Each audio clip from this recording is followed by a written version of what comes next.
Evening, SRA Nation, and welcome to season number 15. Round number 1, we are back for the summer. We have got one heck of a season coming our way. All eyes will go to the gantry light. Green flag drops and we are racing. That's going to be a very, very good stop. He's going to edge him. We've got two generations of Ferraris going side by side. Goes to the outside. Very late break to the outside. What is going to happen? What is happening? Trying to hold on to it. Free abreast for a square. Alexis looking racy. He's gonna hold him tight. Oh my God. And we're off and away for SRA.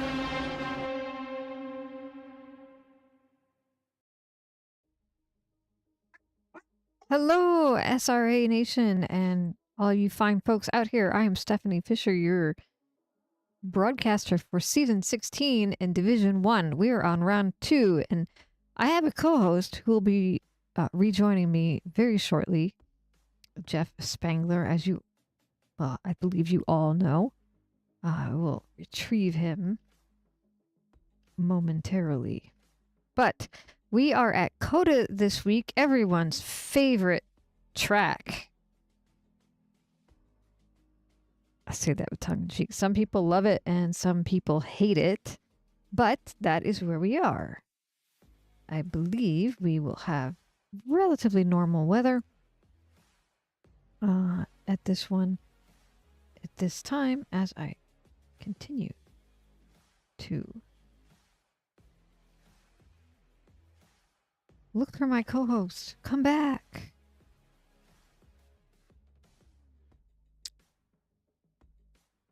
Well, I will give a quick look at our driver's standings. So I'm waiting for him to get back in here with me. Last week, we had a clean sweep made by Anton Rushevic in the Ford Mustang. Is that Jeff? Yes, I'm here. I'm here. Returned. Yay. So, I had just started the video for the thing, so I had to hop into our intro stuff and start things. It's like, get back. Jeff Spangler, we are at Cota. It's your favorite track, right? Yeah, it's your favorite track, right? Oh yeah, I love Cota.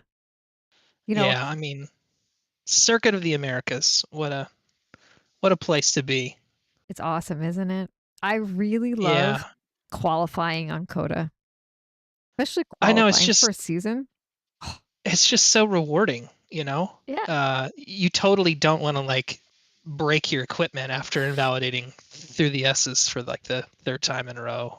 No, you know, not at all. Or you know, when you're talking about season qualifying, you know, you've got those 4 laps in, you've kept it clean, you're on your last one, and track limit monster rears its ugly head and gets you. It's not rage inducing at all. I don't know. Oh, never. I mean, look at this. Isn't this a beautiful track? I know, it's like somebody fell asleep and their hand just traced something out. But you know, we briefly mentioned it at the end of last week's broadcast. But yeah, I mean, it just has that feeling of a lab designed track. You know, Formula One.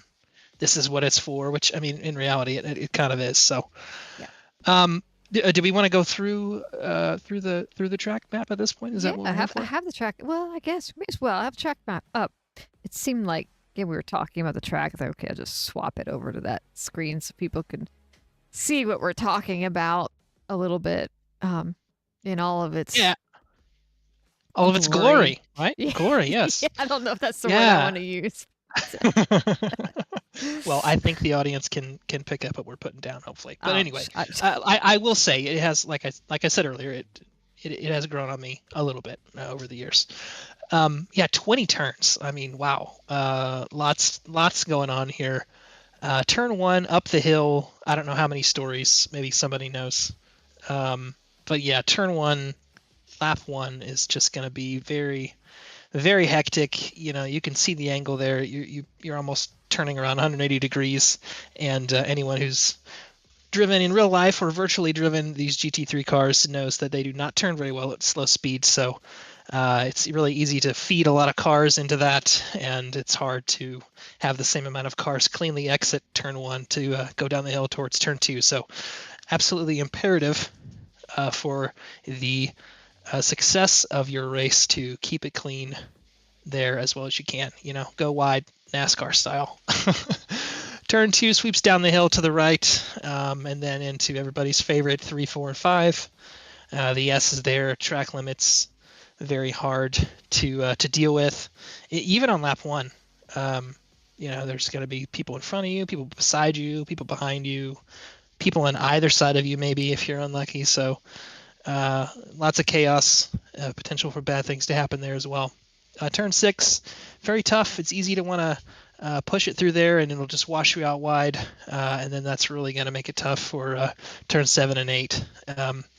7, 8, and 9 to me are some of the hardest turns on the track. It feels really good when you nail it, but if you don't, you're just going to lose so much time. And very sneaky track limit turn, at least in my experience, is turn 9, because if you kind of cut across the apex there, there's not a pyramid there. Thank God. One of the turns that doesn't have a stupid pyramid sausage. Really easy to cut that too much. Pick up a track limit warning.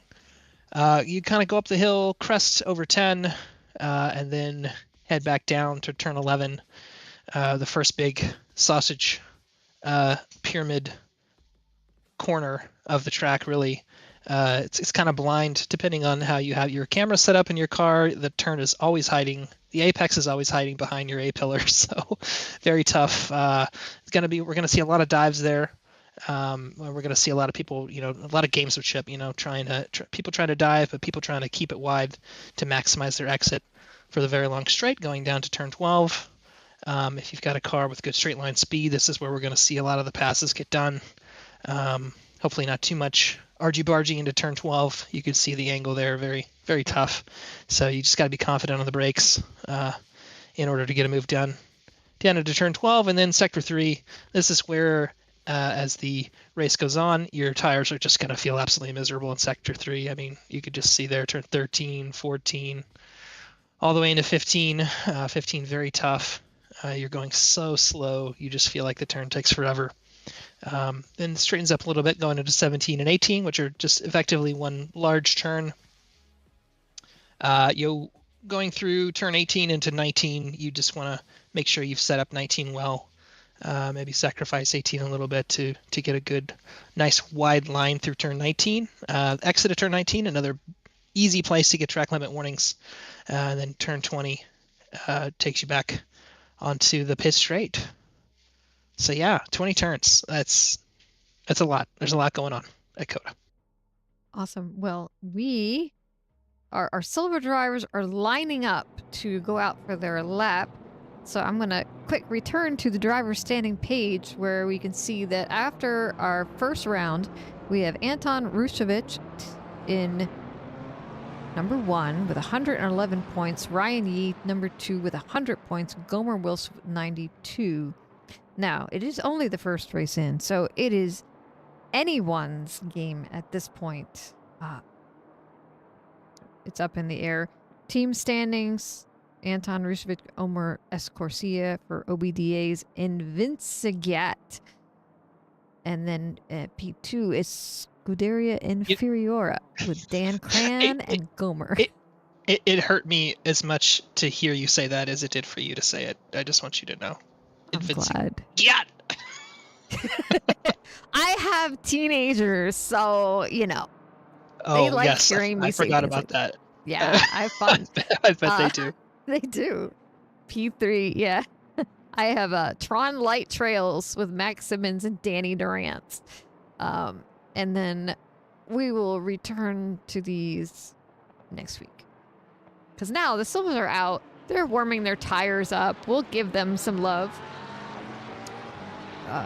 It's our bad man on the camera right now, Mr. Dan Mitchell. Oh, wait. Dan Mitchell? Oh. Oh, No, it's not Good. Dan Mitchell. my Doug goodness. Mitchell. Oh, Doug. Sorry, Doug. You know what? You know what? No, I'm not sorry. That's payback for once upon a time making us, this track. Okay. Anyway, that's enough. Oh, yes, making this season qualifying. Yeah. Yeah. Making everyone live in misery for a couple weeks. Ugh. Yeah, exactly.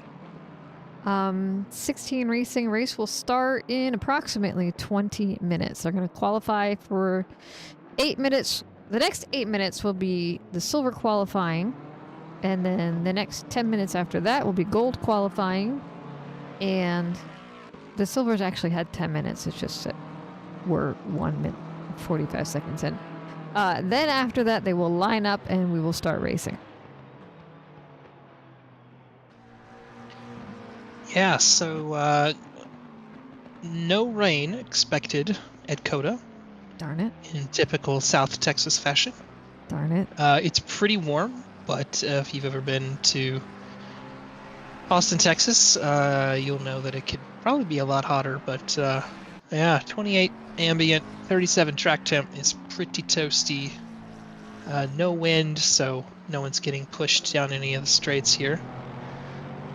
And yeah, our silvers are out there. We're watching Noah McCumber on his first flying lap. Everybody is on their first flyer at this point. So he just goes there through turn 9. That's the one I was talking about. Just got to be so careful there, especially during the race. You know, it's one thing to push when you're practicing all week, right? You know, there's no consequences. But when you get into quali, and then even more so when you get in the race, you got to be a little bit more judicious with your track limit warnings, especially at this track where it's just so easy to pick them up. And it's a mental game as well. You know, you get one, it starts to get in your head. You get another one. You know, especially if you pick up a couple at the very beginning of the race. You know, you stack one or two together there in the first 10 minutes. It's going to be on your mind for a very long time. Yeah, it is so easy to get them here. Why is it so easy? Well, you know, being one of these F1 style tracks with runoff that's very forgiving. I mean, it's nice that you don't run into a gravel trap, but on the other hand, it's just easy to drive off the track, you know. Sometimes it's kind of hard to see, especially through the S's, right? You know, these cars are so low to the ground. Unless you're Kelvin Lau and you're driving in chase cam, right? You can't really see a whole lot of what is coming up ahead. And again, when you're following cars as well, you know, you probably know what I mean when it's just easy to follow the car in front of you no matter what they do, right? They make a mistake, you make a mistake, they drive off the track, you drive off the track, that sort of thing. So yeah. It can also be a tactic if there's someone behind you to mess them up. Oh, absolutely. Oh, no, totally. You're 100% right there. You know, you make it look like you're going to do one thing. You don't necessarily have to do it, but you know, if you can get them to do it, then you're ahead. Yep. It's getting our initial laps off up in the board with Matt Comber, who we are watching, doing a 2:05.7 as the current bar to beat. Everybody seems to be making up quite a bit of time at this point. Yes. So, well, let's give Arjun some love here. We'll watch him drive around. I don't know if it's love or not, because you know, you just stole the words out of my mouth. I was gonna say, if by love you mean sweet curses, then yes, let's watch Arjun. But yeah, Arjun coming here through Sector 3, this corner right here. Giant, there you go, bang. He went right over it. Big old curb there. I think they're kind of still there. I confess to, I'm not a huge F1 fan. I'll watch like the race, you know, the replays of the practices and qualifying and sprint races and replays of the races themselves. And that's about it. So yeah, I don't know enough to know if they've gotten rid of these awful pyramidal sausages. at racetracks kind of around the world, after a few drivers got injured going over, like Misano used to have those huge sausage curbs, but they're still in ACC, in fact. Yep.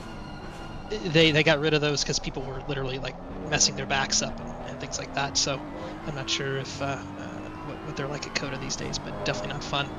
Yeah, so Arjun here coming down the hill, and you can just see these curbs. It's so flat, right? There's not a lot for you to look at necessarily. And yeah, that's why this section here is so tough. But he looks like he's navigating this pretty well. Yeah. Look at him go. Yeah, you're right here. It's so easy to get too tight, and then it's so easy to cut that. So looks like he did that pretty well. I'm trying to get my race control up. I confess to not having it running yet. That's all right. We'll forgive you. Let's give a nice shout out to Iris in here again. She's always here with us. Oh, I need to get chat up as well. Oh yeah, we've got all kinds of chat. And the real reason is that I need to earn my sweet bread for the reveal stream. I actually was not able to watch this last season's reveal stream, so I'm gonna be like a bread millionaire for next season, definitely. Well, we have looks like Cortez has taken the preliminary poll with a 205.1, followed by Art with a 205.4. So Arjun here has a bit of time to make up.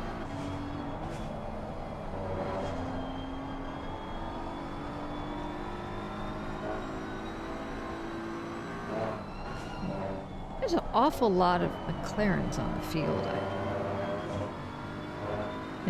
Down in silver. McLaren, a popular car this season, for good reason. McLaren is a great race car. It's Arjun, massive improvement there, up to provisional P2, just over 3/10 off of Samuel Cortez. And it looks like he's going to.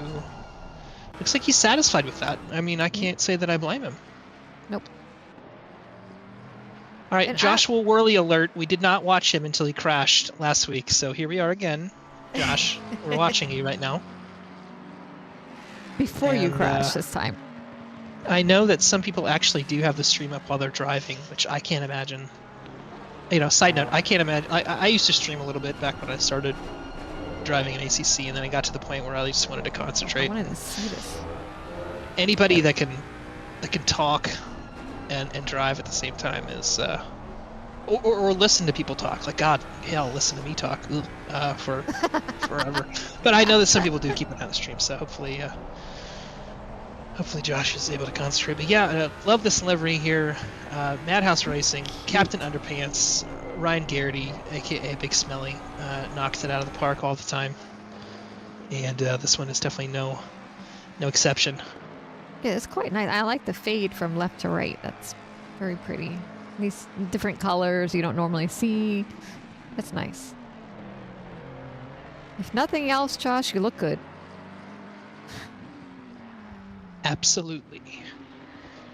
So that will be it for everyone, and I don't believe Josh improved there, so provisional P4. Of course, Josh Worley along with a couple other drivers, Noah McCumber, making their way up from Division 2, along with Jacob Hall. Jacob Hall sitting in P12 right now. And Stephanie, I just realized why the stream does not look as good, because as soon as I got on track in ACC to spectate, the quality went down. So that might have something to do with it. It's a Never thought it was. It's not a me thing. Yeah, which it's weird because. Sorry. I have it. Yeah, I have it on 1080p. So. Huh. Interesting. Oh, all right. Porsches. We'll make do. We'll make do. I love my little Porsches. Oh, they're so cute. I know, aren't they? They're just so adorable. I love them. They're so much fun. I don't care. They're just fun. It will still be my favorite car out there. I could be faster in another car. I will still prefer this. It's just said like a true Porsche stan. It's just so much more fun and pleasant to me to drive than some of the other cars. I know. Sorry. Excuse me. I know. Well, when you have skill issues like I do, you just want to have fun. Fine. Hey, at the end of the day, we're all here to have fun. Yeah. That is the most important part. I know, but for some people, fun is winning. That is also true. And I don't fault them for that. I just found it to be Yeah, I rather mean that's unattainable. the thing. That's the thing with the hobby, especially like this one. I mean, it's literally a race, right? There's only one winner, so there's different ways to judge your success, to feel some good things about what you're doing, right? So Yep. it's different for everyone, and it's all good. Yeah. So now I have fun in the booth, so it's less stressful this way. Oh, I totally agree. As our gold drivers are now heading out to warm up their tires and show us what they've got. And I do agree it should be a good race. As much hate as I have for driving on this track, I believe it does offer some good racing. Yeah, no doubt. All right, so Okay. here, what I'm going to do, I'm going to actually just get out of the game, and I'm just going to keep race control up. And since we only have one camera this week, I will, that'll just allow me to focus on two things. And then if Okay. you need to switch to something, you can. So we'll just roll with that, because I'd rather be able to have a good quality of what we're actually looking at here, as opposed to what I'm watching on my own screen. Alrighty. I can accept that.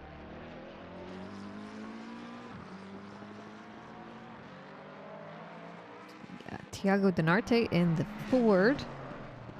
Now, I believe you mentioned they changed the BOP on the Ford.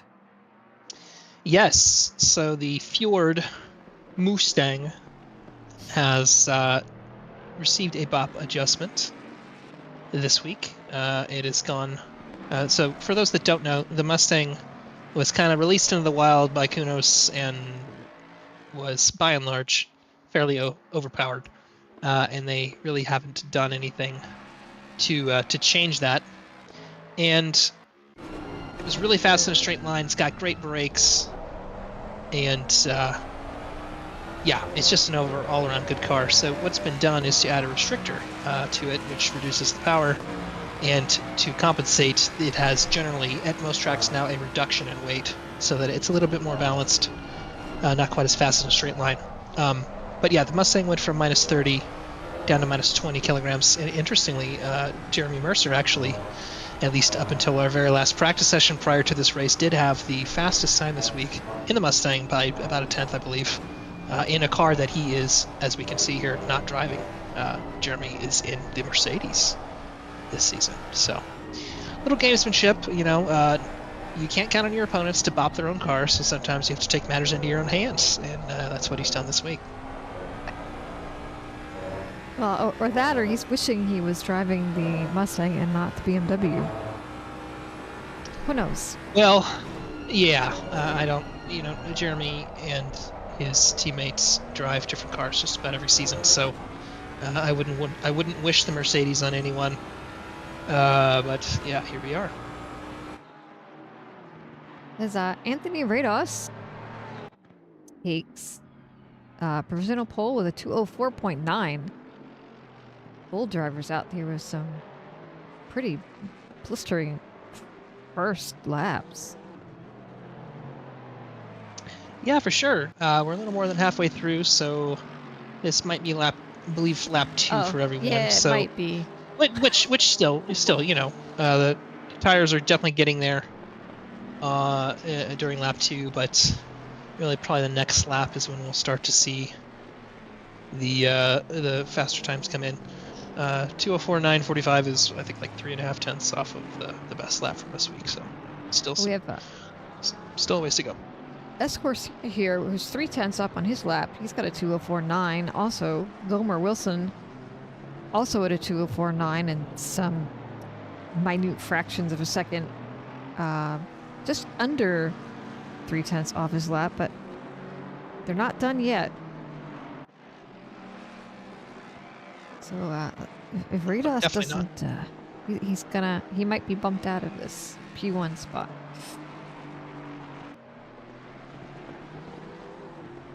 It is quite Yeah, a I mean- long lap. I'm sorry.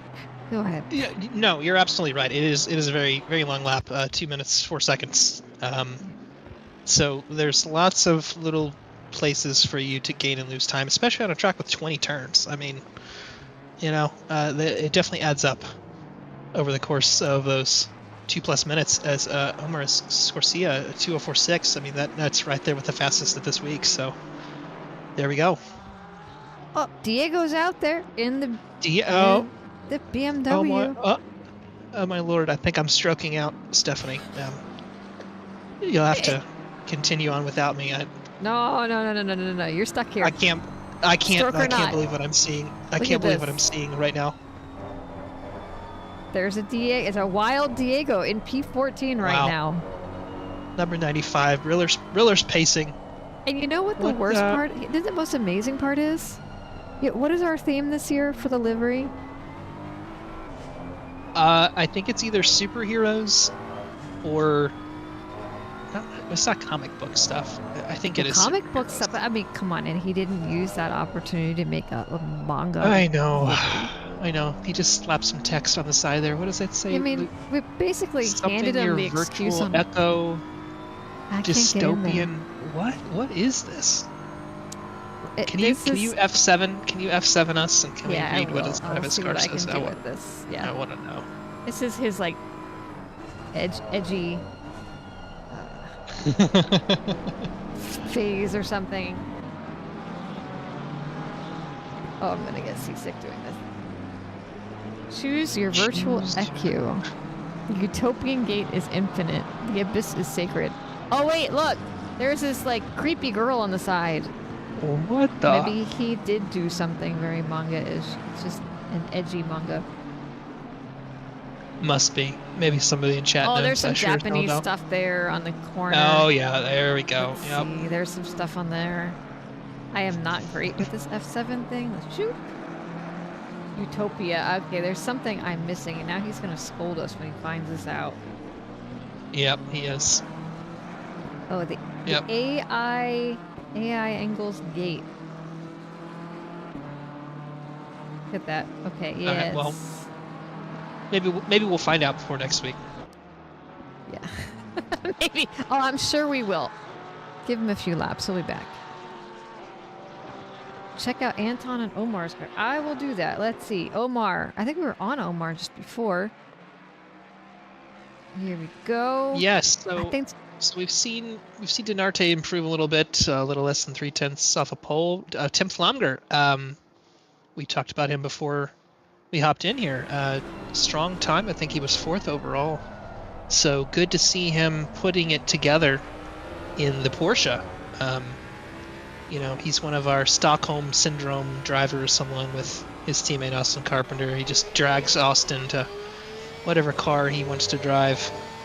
And thankfully, it's no longer the Audi. So, yeah, a little bit better race car there, in most people's opinion, I would say, at least from a competitive standpoint. But yeah, Anton in 4th, Andrew Rados in 5th, Gummer Wilson in 6th. Ryan Yee back in 10th right now. I had to give Jeremy Mercer's Batmobile a look-see, because that's actually pretty slick. Yes, it is. I like that. Very slick indeed.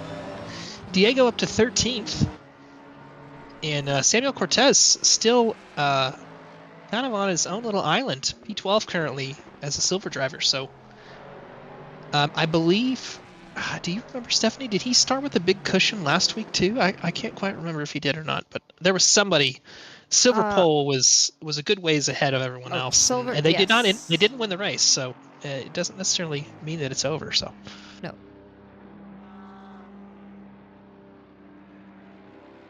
So we're wrapping up quali here. At the zeros have shown up, and everyone will finish the laps that they are currently on. But the top 5 are all in the pit lane, so we'll see if anybody can make any moves here, as most of all the cars you can see there on the map are in Sector 3.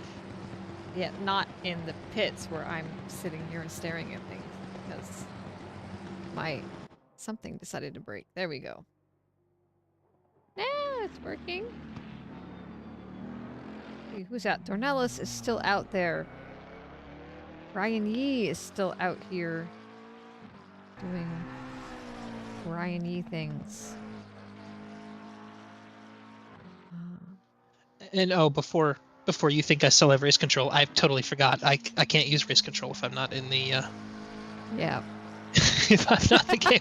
All right, so I will rely on you to spy the good stuff, because I would rather be able to see, and I can actually see and read what's going on right now. So maybe we'll work on that. But work on that before next week. But there might be a better way. Rolling in. Last one. Alrighty. Now, swap over here, or we can see 2 minutes. I think that I have something I need to get out of the way. I think you do too. I do. Let's get her done. Let's get her done. We'll be right back.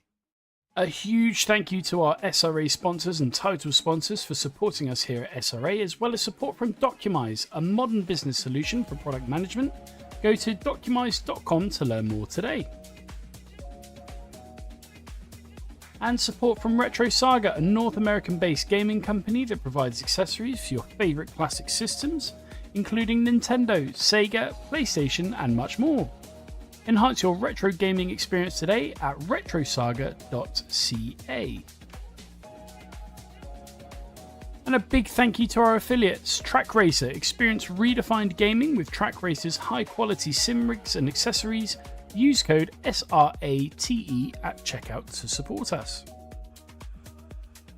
Armamentario, a toolbox for ACC that will enhance your chance to win.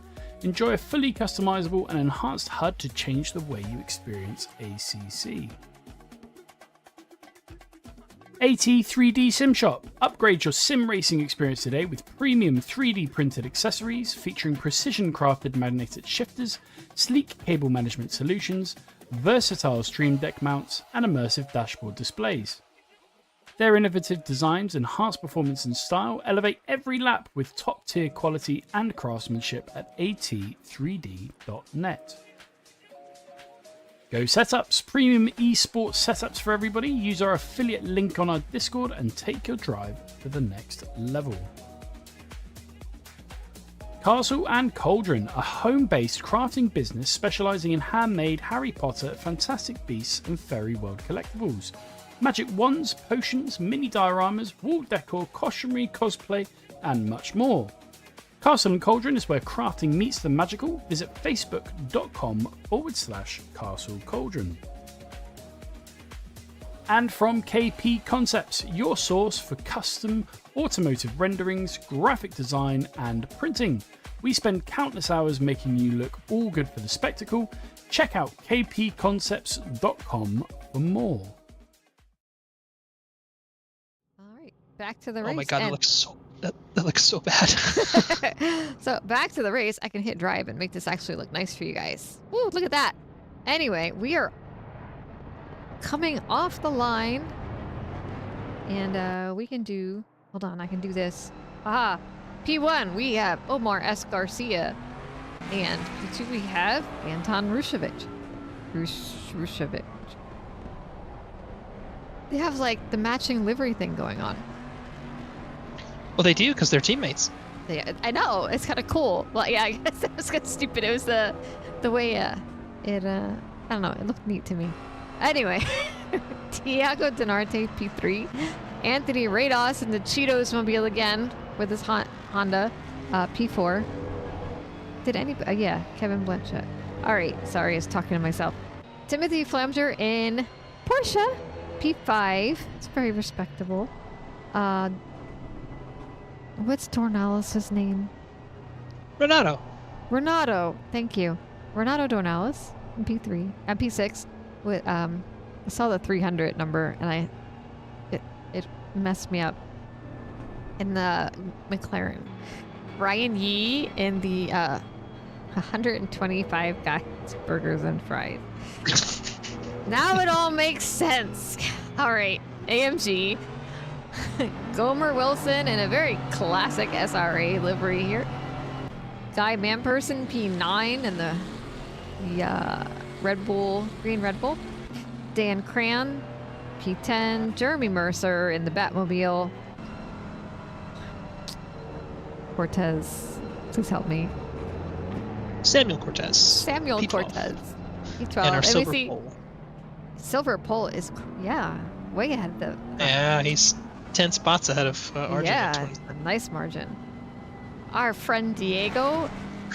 It's a nice margin from Arjun. There you go. It is.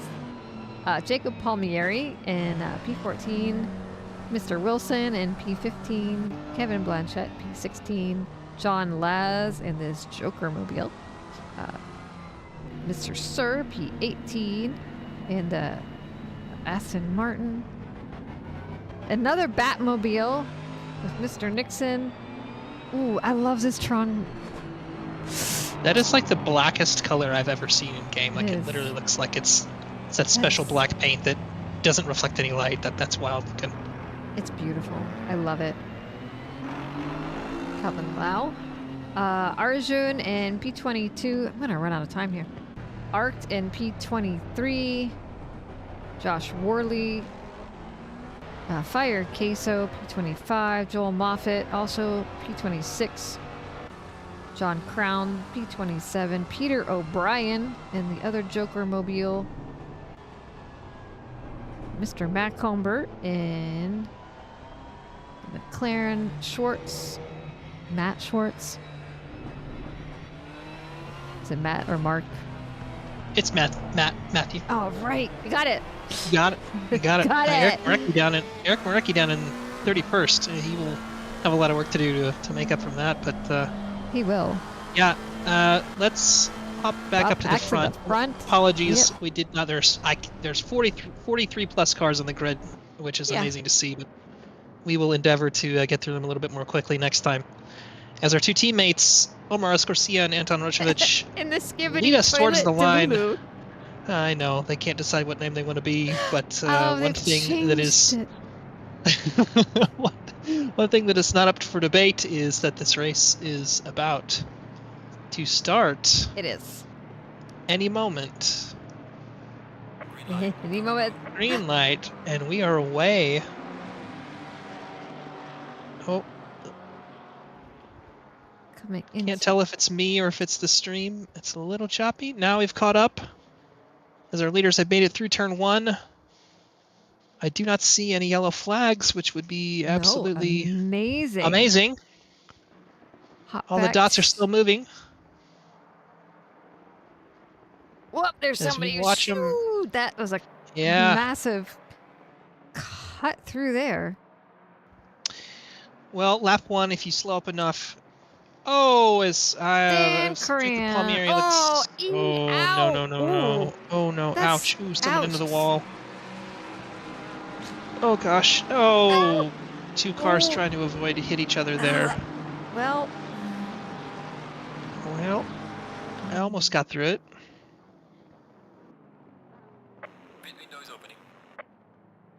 here are some Ooh. of the survivors. Yes, absolutely. Just unfortunate there, you know, even through Sector 1, there's so many twists and turns. You know, if you feel like your tires are on, you can go through there with confidence, but not everybody has the same level of confidence, and sometimes that's when we see accidents like that happen. And let's make it 4 wide, guys. Come on, Yep. let's do it.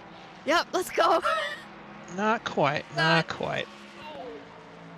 They Looks made like 3. That Colin- was actually pretty. Yeah, very, very wise by Colin Dunham there, I believe, there on the inside to kind of give that Yeah. one up for now and let everybody go. Yeah. Live to fight another It's- day. It is lap 1 after all. Yeah, lap 1 of how many is this? You know, a 1-hour race and,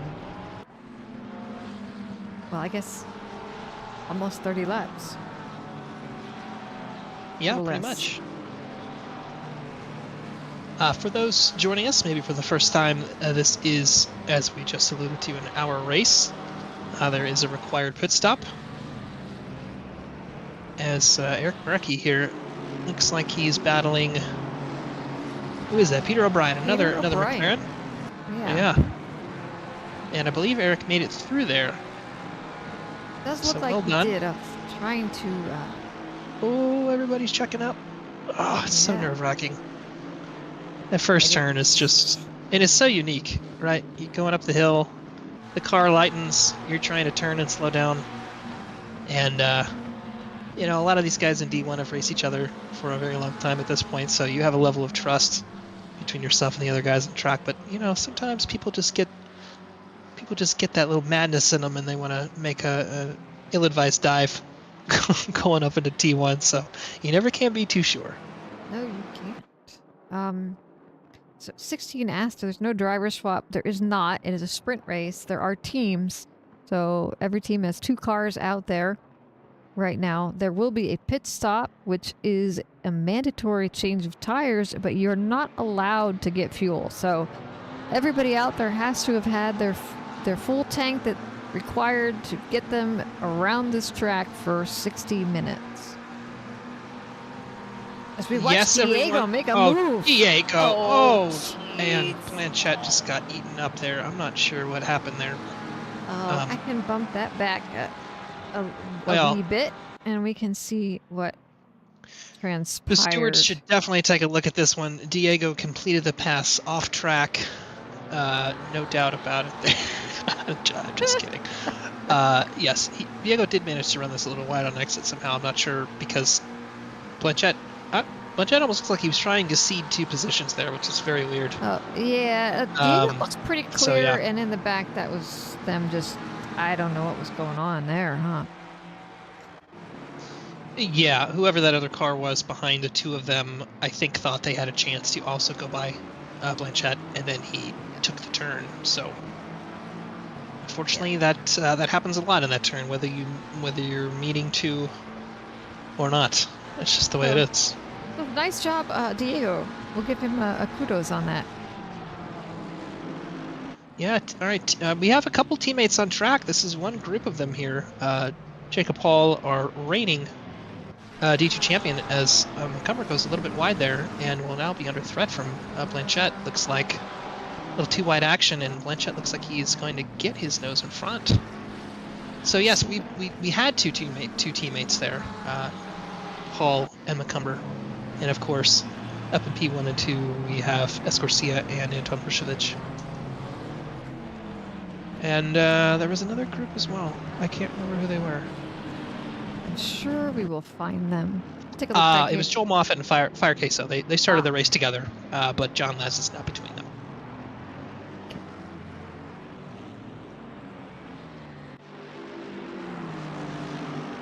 It's hard to see track limits here, I think, in general. It is. Weezerson, It's just a painted white line, right? He was doing some funny business back here. We'll see what happened to him.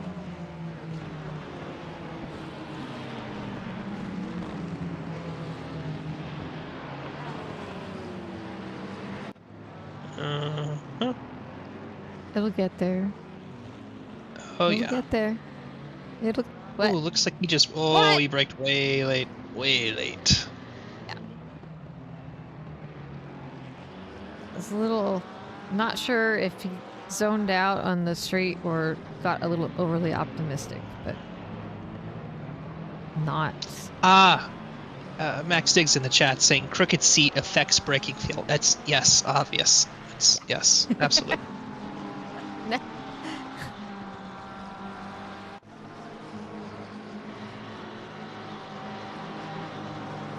A Madhouse Racing turtle car.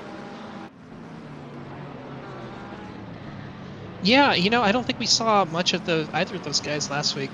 So I believe this is Eric Marecki home-brewed livery as well, and he always comes up with some creative ones. So you'll love to see it. You'll love to see it. Oh, it's another Madhouse one in front of him. Look at that. Yeah, Krolikowski who is Arjun's teammate. Arjun, of course, another wonderful livery maker. In that house, we got a lot of them. Some of them are retired, Fazli. Yes. But all of them do some great work. Not entirely retired. He's back in the seat, but I think that he's now doing some iRacing these days. All right. Well, if Fazli can make me a livery next season, I might come back and drive. We'll see. He was traveling during that whole livery making season for like quite a while, Yeah. so he was utterly unavailable.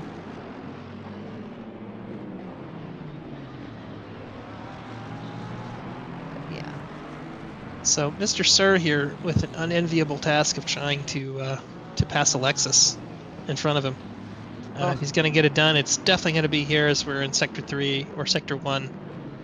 And you can see him taking that wide line there, trying to maximize his exit at every corner, because that's really all he's got against Alexis. Straight line speed, of course, Lexus is still king. Getting a little wiggly there. You can tell he's pushing. And that's a little wide. Can't tell how much he let off there, but one other thing, well, it's kind of an ACC thing and a thing at this track is it's really quick with the track limits, so not a lot of opportunity. I think the two blackest cars in existence here, literally just sucking in all the light. Fighting it up into 2-1, but yeah, and they'll stay as is. I feel like Durant's had a Tron livery a couple seasons ago, similar to this, but this, I believe, looks like an improvement on that. Is that? Yes, this is a really, really awesome looking Tron car. I should know this. Never mind, I'm not going to say anything. I'll get roasted. You all know what I was going to ask, but ooh, Mr. Sir now under threat himself from Josh Worley, looking to get aggressive as Josh should keep this nice and wide and cut back. Not quite, but we'll see. This is going to be a tow city here with the Lexus towing an Aston, towing a Mustang, and a McLaren there in Eric Marecki as well. Mr. Sir not too keen to stay in line behind the Lexus, but picking his line, defending down into this turn. Worley still hanging in around the outside. Mr. Sir not giving him a whole lot of room, and it looks like it might bite him in the rear as Josh Worley now is firmly up alongside. He'll have the next turn, but the following turn Mr. Sir will have the inside, and that is an easy defense. And that's another thing about this track, especially in this sector. You know, you can be on the offensive and find yourself getting passed really quickly. So Josh Worley will be managing not only the car in front, but Eric Marecki behind him. And hopefully, well, actually, I'm not sure if they're all in the same voice chat, but we don't want to see any Madhouse on Madhouse violence today, fellas. So be nice. You can race each other. You just gotta be nice about it. Yeah, papaya rules. Papaya rules. You heard the boss. Meanwhile, No, up papaya here, rules. Papaya rules are stupid. No papaya we've rules. got Palmieri and a Guy Manperson giving a little battle with Jeremy Mercer back there, waiting for his opportunity to take advantage of it.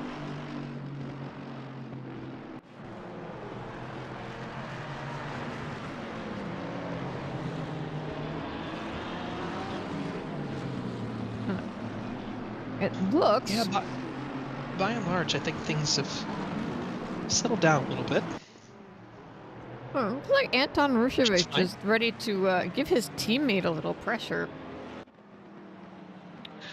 Yeah, the best thing to defend against the car chasing you is to be driving the same car that they're driving, so they should be pretty even as we watch them enter Sector 3 here. I confess to not remembering where Omar finished last week, but I don't feel like it was an amazing result. So Anton, at least, round 2, coming off of a win, might be content to just play a little 2-man game here. Obviously, they're in a great spot. As much as you want to win a race, especially when you're following your teammate, you don't want to do anything that will jeopardize, well, both your races, really. Crash each other out, crash your teammate out, get a penalty for yourself, potentially, and you want to score good team points here as well. So they have definitely put some space between them and Thiago Dunarte in 3rd place, who's just over a second and a half back. So I would suspect this to kind of remain status quo. Ooh, that looked like Doug Mitchell. It was Doug Mitchell. Turned around the wrong way. What happened, sir? Kelvin Lau is maybe about to commit an atrocity here. Let's see. Oh, Dougie. No, wait a minute. Nope. We talked about the straight line speed of the Lexus. The Nissan is also no slouch. I'm not liking what I'm seeing here. Diego left the race, and he is in the chat. My goodness. 10 minutes, but Diego, you were doing well. Yeah, I think our boy is hurting a little bit, so probably. What are we waiting for here? What's going to happen to Doug? I have to know. No, well, I think this all looks normal. I think Doug. Oh, there it is. Oh, there it is. All right, good. Murder. I believe that was Dornelis' teammate, Wilson Fernandez, by the look of the car. See him in. Yes, Wilson Fernandez. Oh, that was Brooker Quick. I'm sorry, Brooker. I did not mean to sully your name by thinking you were Kelvin. I'm sorry. It's well, I think it got a little messed up because as I was trying to do the replay, I believe Doug left the server, so sometimes that bugs things out a little bit. Bottom left-hand corner, Adam Krolkowski picking up a drive-through. Our first victim, not even 15 minutes into the race. RIP in peace, my friend. He is in for a lonely 45 minutes. I'm really good at giving commentators curse, so Max. Except for me. Stephanie's never cursed me before, so. I haven't. You have like the tin. I swear, when you got in the car, you put your tinfoil hat on and everything. Yep. Candles all around. Tinfoil reflects every curse up into outer space. Not trying to imply I ever tried to curse you. I just knew that. Oh, of course not. Well, a lot of times, the commentator doesn't even have to try. Sometimes they might be trying, but, Madhouse voodoo BS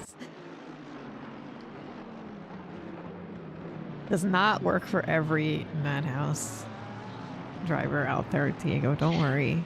Well, hey, Diego, it was good to see you up in P13, P12. Yeah. Not in the top 10. This isn't gonna be a love fest, but it's good to see you out there. It definitely was.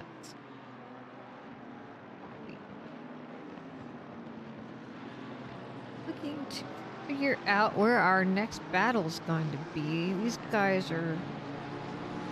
Maybe it'll be them. I think it's going to be Mr. Sir and Nixon as Mr. Sir slides through the inside.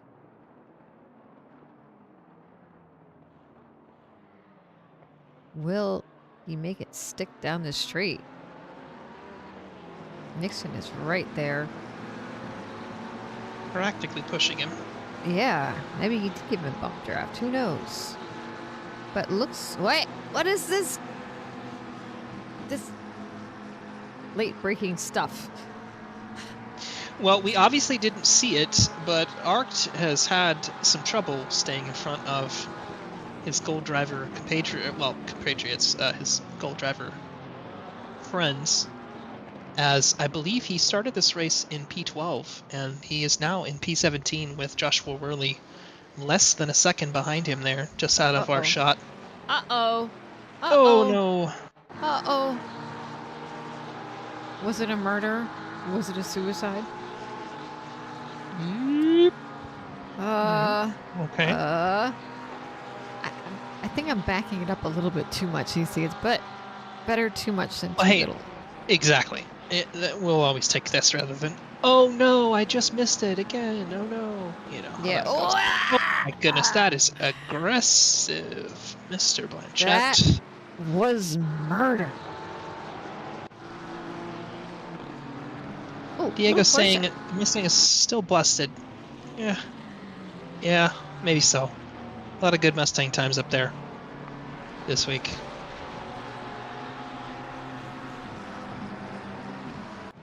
Too little. Bonnet cam here as he chases down Moffat and Queso, 2 teammates. So I would not want to be in that position. No, definitely not.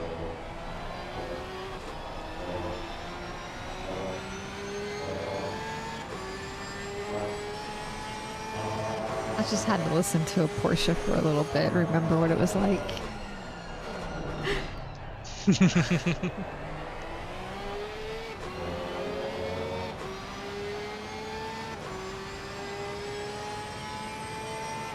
So for what it's worth, we have had a couple, I'll still say early pitters. We're almost down to the 40-minute mark, which is really when we usually start seeing people strategizing and heading into the pits. But yeah, Peter O'Brien been through his pit cycle as well. He was stopped for 32 seconds. John Laz, 45-second stop there. So either damage or a poor entry or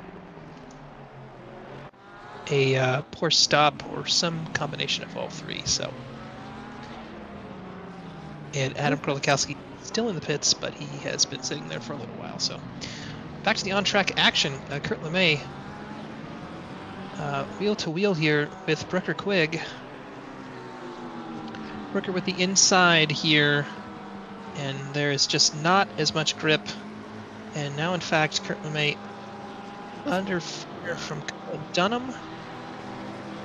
Not quite able to. Yeah, and Kurt says, I've had enough of that, and heads into the pits. Might be a very smart move. Yeah, absolutely. And good on him for realizing that. You know, in the heat of battle, so to speak, it's easy to get lost in what's going on track. And obviously, you want to be paying a lot of attention to what's going on track. But to realize that he is probably going to be better off pitting now at the 40-minute mark and exiting that battle, and therefore, you know, stopping or at least mitigating some of his time loss.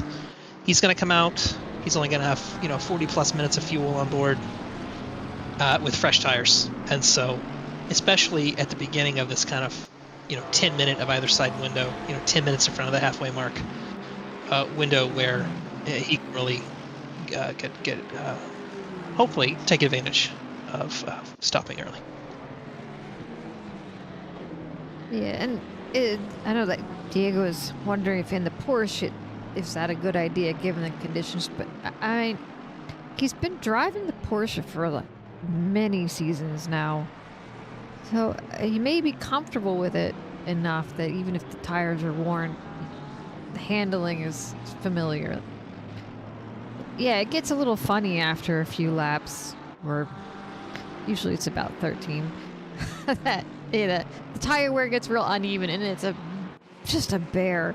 But once that evens out, then it feels. That's probably why I liked the Porsche, because it like didn't feel the same the whole time. It's like driving 3 different cars in a race. You know, I'm glad that's something you value in a car, because I certainly don't. It's like a little science experiment every time you went out. Oh. All right, well, we've got some more takers here. Ryan Yee into the pits, Skyman Person, Kelvin Lau, Eric Marecki. John Crown went boom. Oh, no. Oh, no. What did he do? I think it was a suicide. No. Yeah, there's a weird bump here on the exit. Oh, wow. Just went. Oof. That's a blade. Yeah. I've had that happen to me before in the McLaren here too. So sometimes there's just no stopping it. Yes, lots of cars into the pits right now. So Yeah. Once the first domino falls, they all kind of follow suit. They do. And so, not too many battles, but we do have John Hall. Is it John Hall and John Lass? Jacob Hall. Jacob Hall, John Lass. I'm trying. See, it's nice to have you here. You know everybody. I hope so at this point. Up ahead, we have Simmons and Carpenter, and there's a Dunham. That's a brief. Yeah, he wasn't yellow long enough for me to check that out. It's Porsche on Porsche action. A little mini Porsche Cup out here. Yep, it's okay. You're not fooling anybody. We know why we're watching this. They're the two closest cars on track at that point. A little bit further back, we have Robinson and Blasini Rivera. Also with a little battle. It's a Ford on McLaren. I'm going to take a quick look at this. Oh, that would be the other Captain Underpants. Nice. Okay. Yep, they both look good. See, Iris loves the Porsches too.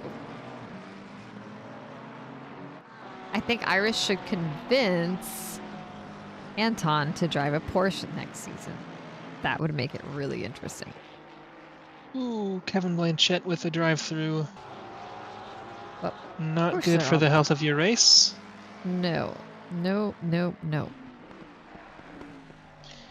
As Jorge dives into the pits as well, Wilson Fernandez in, Noah McCumber in, Joel Moffitt in. Let's see if anybody else picks up any pit infraction penalties on their way out. Not that I'm wishing that on anyone.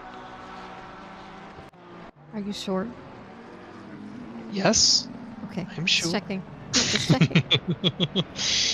But yeah, these guys have all pitted, so this is a legitimate on-track battle here.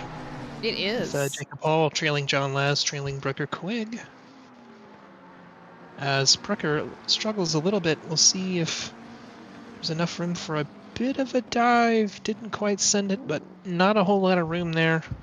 That's a lot of pressure, though.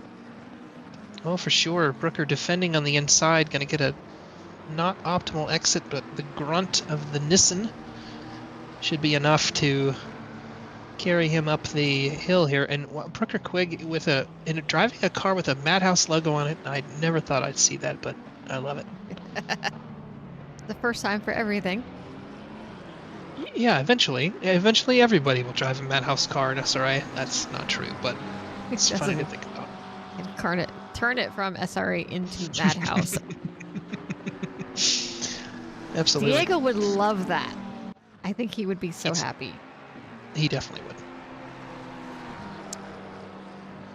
Pop up to Les.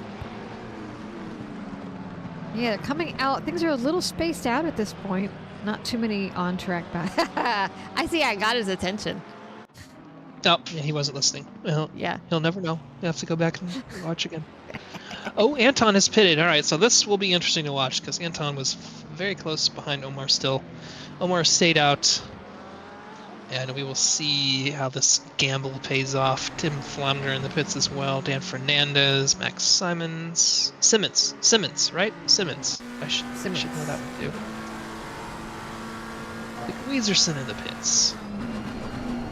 So yeah, 11 cars now that have yet to at least enter the pits. God, that is so cursed, the back of that Nissan. Good lord.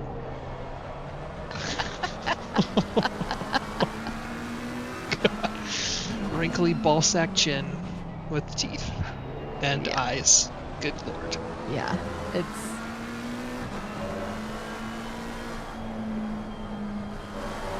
I don't know what kind of warfare that is against the person behind you. I mean, yeah, they'll lift their helmet up and gouge their own eyes out. That's what they'll do. They will, yeah. Lord. Brooker seems to be struggling a little bit with the car coming out of the pits, which is normally not what you'd expect after pitting. especially having a few laps under your belt. You would think that the tires would be in a good spot, but John Lance, very quick driver, knows what he's doing, and able to keep some pressure. And when you just can't escape somebody, after a little while, it starts to get in your head a little bit, you know, especially if you think that you should be able to get away from them, right? And it doesn't work out that way. You're like, oh man, they're not going away.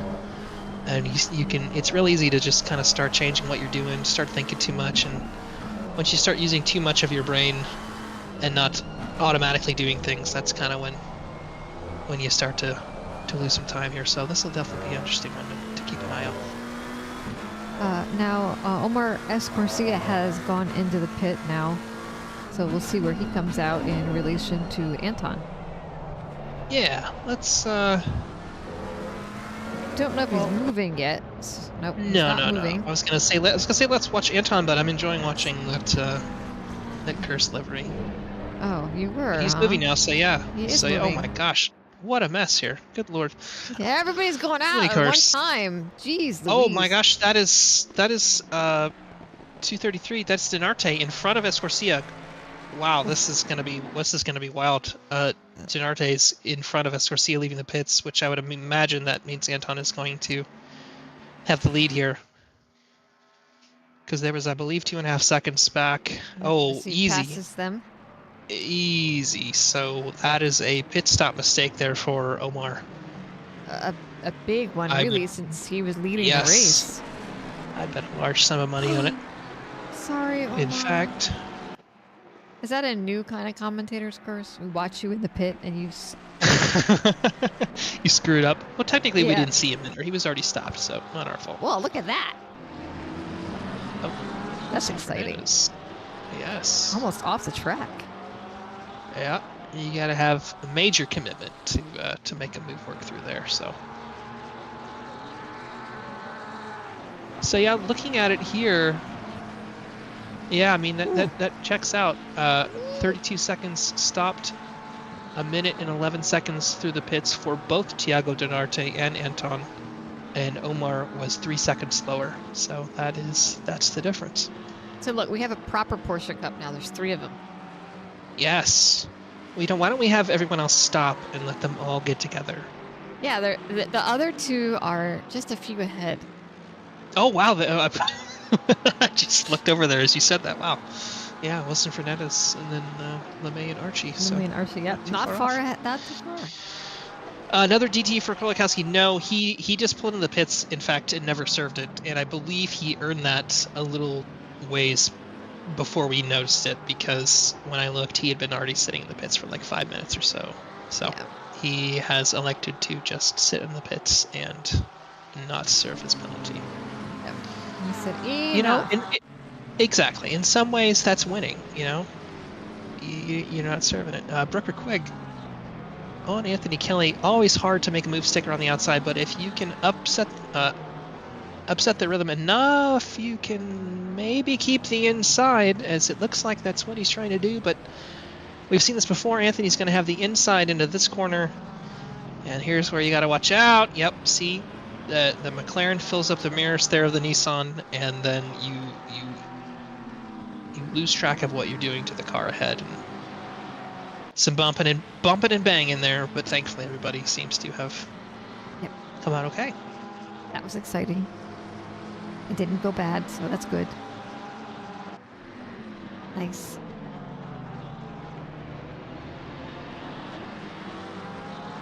Yeah, just under 29 minutes left to go, and I mean, we still have a lot of trains, a lot to fight for. That's one of my favorite things about this format.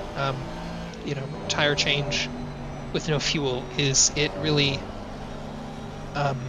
you know, if you were to choose to pit early, as we used to see a lot of in the old SRA format, you know, you'd have guys pitting after as soon as the pit window opened and driving, you know, 58 minutes or whatever.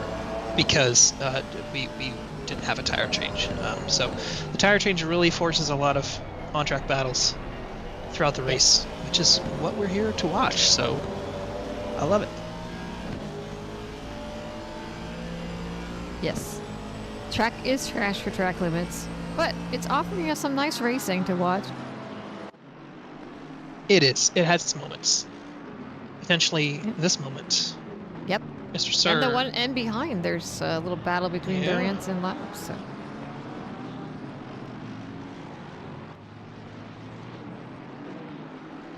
Alrighty, so everybody has completed their mandatory pit stop at this point. Not a whole lot of changes up in the top 10. Omar, of course, has lost P1 with Anton and Tiago respectively filling those top 2 spots. And then Rados, Flamger, Dornelis, Guy, Wilson, Guyman Person, all still where they started the race. Jacob Palmieri up 4 positions to P10. Jeremy Mercer where he started, P11. And then after that, they have some major movers and shakers, lots of positions gained. Eric Marecki up 15 spots. So yeah, I believe he started, what, P31 or 30? He's in 16th right now, so.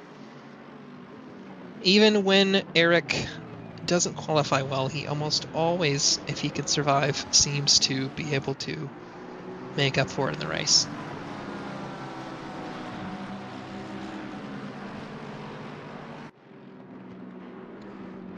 And I'm now realizing, looking at this, that Brooker and Kelvin basically have the same car. I did not realize the back of Kelvin's car also looked like that. Oh, goodness. Not sure what we were thinking, but, you know. Let's see. Look at that. Oh, we Wait, were that's talking the about wrong sausages one. earlier. Diego says no sausages in LMU. Yeah, I was wondering about that, Diego, when we were talking about the track itself, if those were still there, or if they were still there in real life. I wasn't quite sure, but yeah, good to see that they've been getting rid of those. Dan Cran, our unfortunate victim, well, major victim, lap 1, finding himself down in 39th place. And when you're down this far after starting further up in the field, he's down 29 places, poor guy. You know, this is what he has to play for here, so expect Dan to be pushing as hard as he can to get around Jorge. And as you can see kind of there on the track map, there's a very large gap up to the next car, so Dan definitely has his work cut out for him as he hits one of those aforementioned sausage curbs and will reset as they are heading down the back straight. Dan will have to catch up again and see if he can get past. Oh, is that a weeb livery? I think they always do that. I can give you, wait, wrong one. That's the one that, I think Diego is looking at. Oh, no. Well, there's some different things on, oh, okay, there is something on that, never mind. So they've changed that. That McLaren was from a couple seasons ago. Yes. In fact, I think It's familiar. Anton and somebody else ran that livery a few seasons ago in the McLaren. But it looks a little different now. Stephanie, if you will excuse me for a few minutes, I will be back momentarily. I guess I could. All right. See you soon. It's fine. Let's see. Watch Eric Murphy try to chase down Calvin Lau. Does Calvin have it? I'm not sure if he does, but I see a Mr. Sir. Nope. Yellow. Crap. Come on. The yellow flag keeps moving. What did Mr. Sir do? I don't know if Calvin has the Anton picture. We'll have to check that out in a minute. Just wanted to see what happened to Mr. Sir here. He had a little bit of a...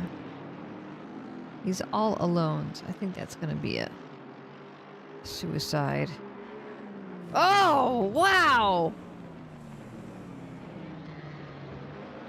I think that was probably a mechanical failure of some sort. But that was pretty damn amazing.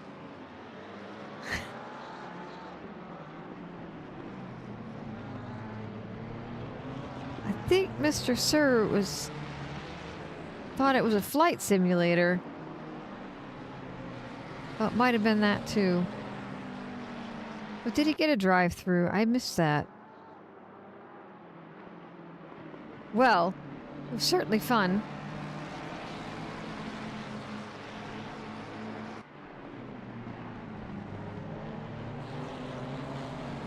Ah, DT and another cut. Well, up here with Calvin Lau and Danny Durant trading places, and a very curious Diego in the chat. So that would be Calvin's livery.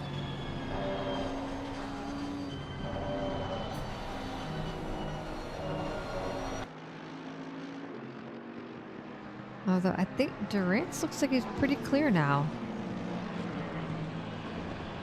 I still favor that Porsche livery of Durant's, the Tron. That's just pretty.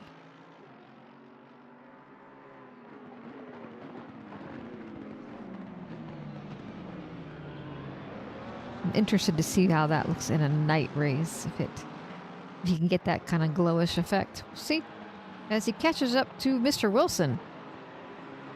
It is very cool that we can do custom liveries. It's actually how Fozzie got me to drive in the first place.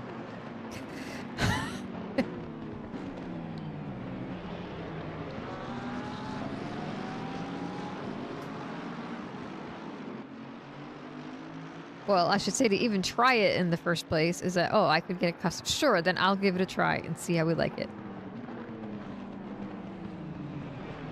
I like this livery with an outline. I don't like all the liveries with outlines.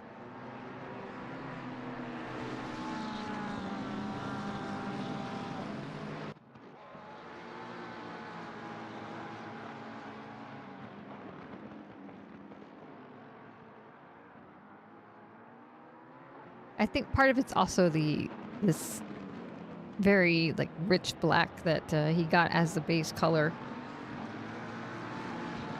It makes it stand out really nicely.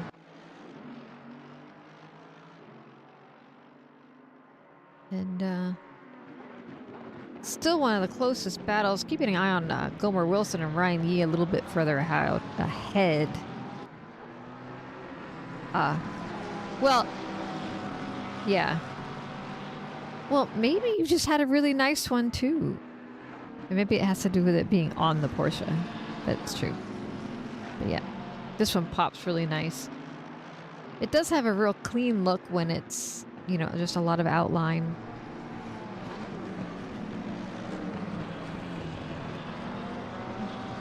Although we're gonna hop back at John Archie and Jacob Hall.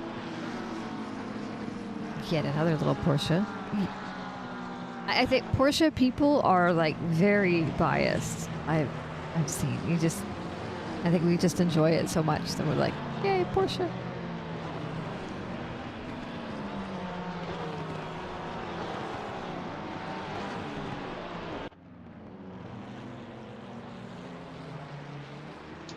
All right, I am back. I'm back. Yay. My beverage has been hurriedly refreshed. Mr. Sir with the drive-through. Ugh. Rip. Well, you missed Mr. Suicide. Oh no. You're gonna have to go back and give that a look-see. It was very impressive and amazing. Was it like Suicide that involved track limits? It was the kind of Suicide that he should have had his flight simulator on. Wow. All right, I will definitely have to go back and watch that. You know, it's not unheard of to get track limits when trying to avoid something in front of you, especially here. The game just doesn't care. If you cut the track, it does not care what's going on. It's Josh Worley. Oh, Josh. Josh Worley with the drive-through as well. Oh. We did not contribute to that in any way. Nope. We had nothing to do with that. Nothing.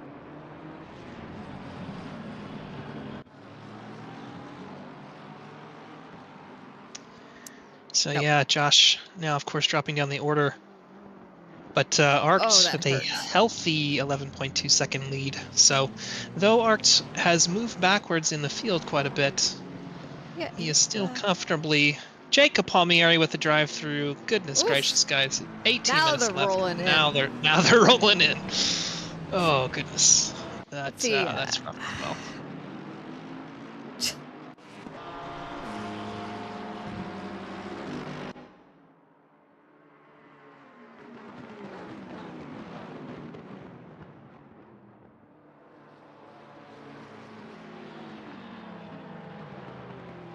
Yeah, that's tough. I mean, at this point, there might be a few cars without a single warning, but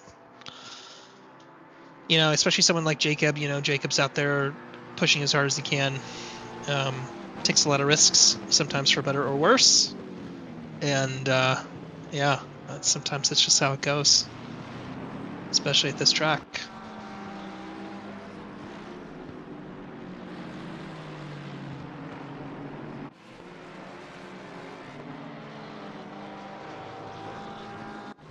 back here, Brooker Quigg and Mr. Schwartz.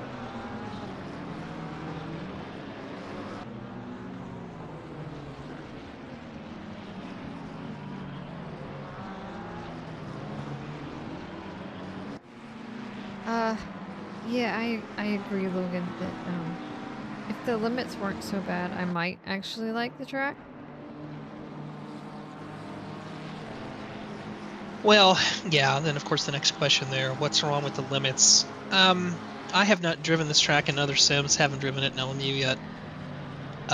So I'm sure other people could weigh in there. I mean, I'm not sure how the track limits would necessarily be different, because I don't, in fact, know what they are in real life, but in ACC, in most tracks that are set up with a white line with curving like this, it's 2 tires within the white line at all times. So I don't necessarily know how that could really be any different. But that is a popular opinion, and one thing you hear people say a lot is that the track limits are quote-unquote bad. So, well, okay, the alternative is LMU, and you can gain half a second and get all good, didn't gain. Yeah, and that's just an LMU thing. And that's one of the things I do like about LMU, is that it's a little more maybe realistic and forgiving in how it handles track limits, in that it gives you an opportunity to bleed off some time to kind of, offset whatever it is that you gained, which certainly is a lot more forgiving. LME also has you accumulate a set number of points over the course of a race. For maybe an hour race, maybe you have like 5 points or something like that. So a small cut could be 1/4 of a point, and a bigger one could be half a point. So there's much more leeway there. And different series handle track limits in different ways. I know SRO in real life is just a set number of warnings, but it's something like 5 usually, or definitely a little bit more forgiving in the track limit department, for sure. Gomer Wilson now putting the pressure on Ryan Yee. This is deja vu from last week, Stephanie. Gomer was kind of in striking range. Well, never quite in striking range. He's definitely in striking range now. But he just couldn't quite get up to the bumper of Ryan Yee, so we'll see over the next 14.5 minutes how this plays out. But yeah, you just saw there, it's so easy to attack, and then it just end up losing time if you're trying to push it through T1, as we saw there. So Ryan buys himself a little bit of breathing room. Mr. Cool as a cucumber.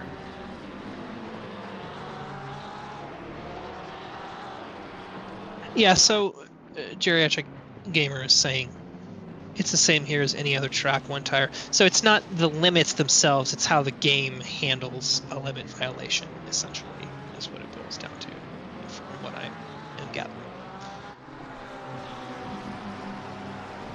Yeah, I mean, it's... Yeah. I'm sorry. Go ahead. Well, yeah, John Archie making it past Jacob Hall here. So we're starting to bunch up a bit here. We got this. Yeah, we see that a lot.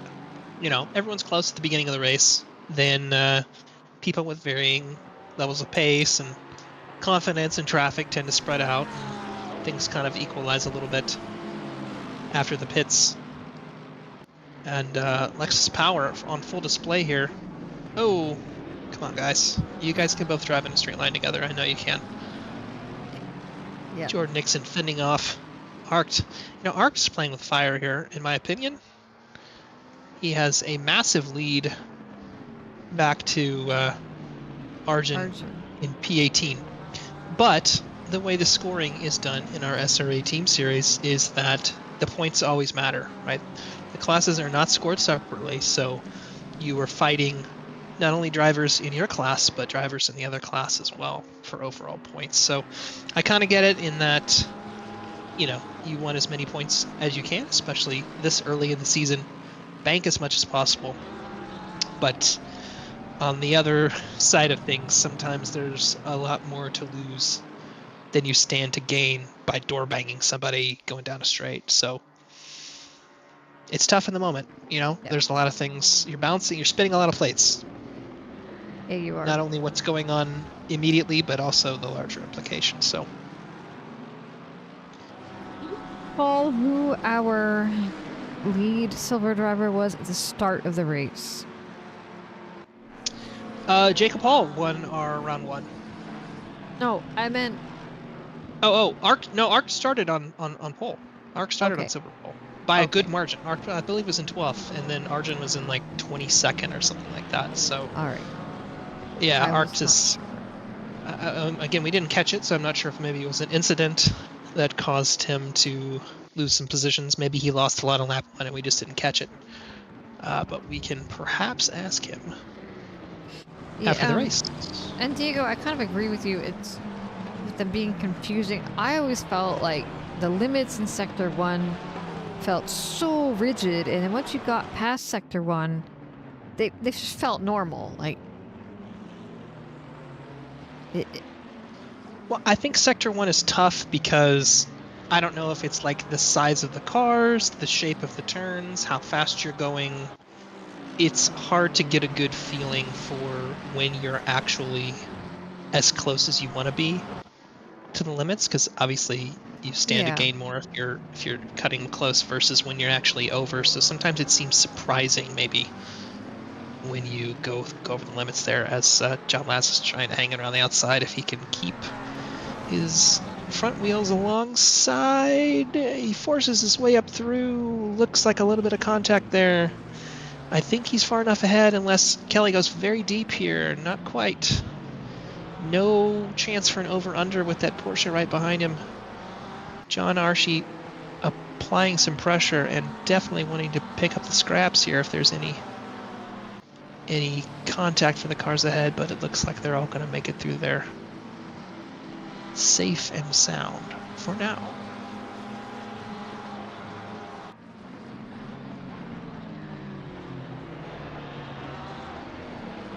Oh, Jorge Blesina Rivera, our latest victim, as he dives into the pits to serve his drive-through penalty.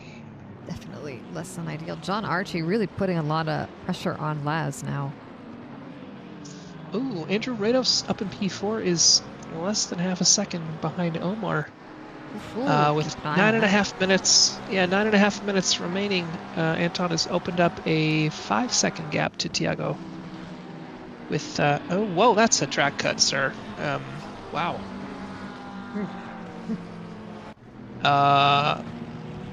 Wait a minute. We're watching John Laz, so that was okay. It looked like I saw a car fly across my screen when I was looking at race control, and so he was already ahead. I thought somebody like flew past both those cars and just kept going.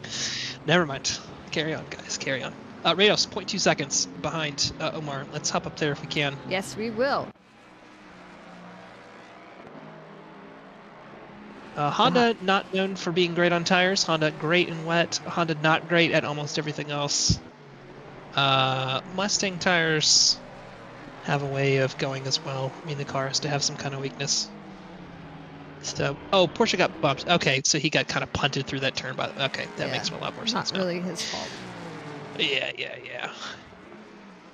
Tim Flamger in 5th, 5 seconds behind these guys. So this should be a spicy battle for the next four-ish laps that we have. But yeah, Anton once again just managing to get out in front and keep a gap, not quite building a gap like he did last week, but nobody cares how much time you win the race by. It's that you won the race that matters. Exactly.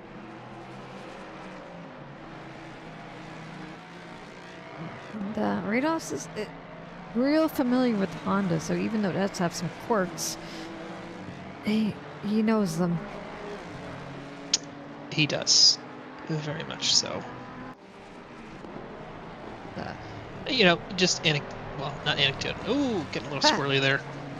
Hanzo Battling. is saying that we have to tell Anton to drive faster as dinner's getting cold.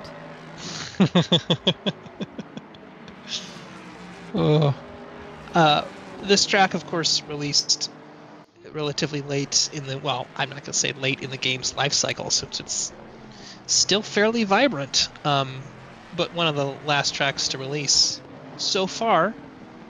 It'd be amazing if we could, Kunos can work with whoever is making that rally game, but they can't release more content for ACC, but whatever.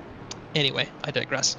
It's funny, the some of the track camera angles at this track are really awesome looking. Like when you see the cars drive down the street and they drive through you, basically, that kind of deal. And I think whoever was programming in some of these camera angles either got a lot better, or it was somebody that was a lot better at it than when the game released. There's some pretty cool shots. There's some pretty cool shots at this track. Some tracks have horrible camera angles where all you see are the trees. Right, like this is cool right here. You all the way down, and it holds it too. It doesn't switch super early. You can see everybody coming down the street. Iris is a little true, so yes, can confirm Anton Center is getting cold. It is.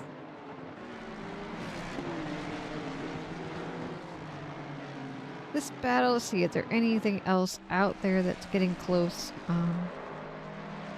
Did see some, but nobody really able to pull anything off. Well, the Honda sounds kind of nice. Yeah, it definitely has a bit of a unique sound. I could listen to that for an hour. Is that your primary metric by which you will drive or not drive a car? Okay. But I mean, you're talking about the Porsche sound, but you're also talking about how the Porsche's driving 3 cars in one. So I don't know with you. I don't know. So it's a nice sound, but I have tried to drive the Honda and I never made it around the track. Was that more recently, or was it back in the Honda heyday, the golden age? No, it was not the golden age. It was. Okay. Oh, I'm gonna hop to Dornelis as he is actually really close to Flamger and making moves. Ooh, this will be a fun one to watch. Renato very quick. Renato very aggressive at times. But Tim is someone that will not be easily bullied, so we will watch this with eager anticipation. Yeah, the VTEC, yo. When the VTEC hit, yep. Absolutely. It sounds nice, but yeah, it was